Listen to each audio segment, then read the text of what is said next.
साथी हो बुढी पनि मरिगई 2019 मा मरिहाली। एक्लै छु, छोरा छैनन्। छोरा थिए भने पनि रक्सी खाएर आएर डँडेलो फुटाइहाल्थे। हो त्यही भएर अब एक्लै छु। एक्लै जेने तेने टुकटाक गरेर छोरी एउटी कहिलेकाहीँ आएर भातसात पकाइदिन्छ घरमा।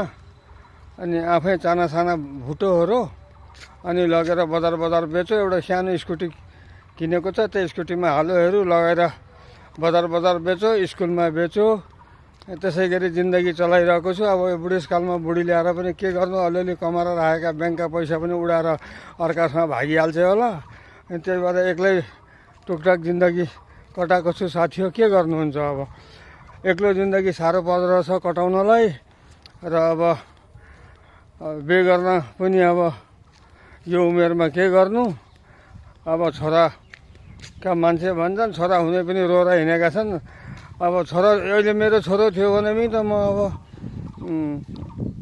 चटपटे बेचेर ल्याएका पैसा अलिअलि ल्याउँछ। रक्सी खाएर आएर है बुढा निकाल चटपटे, नभए त्यसलाई डँडेलाई फटाउँछु भन्छ। ऊ जवान छ, आफू बुढो हुन्छ, लापा खेल्न सकिँदैन। अब यस्तै जिन्दगी चलाइएको छ। नमस्कार साथी हो।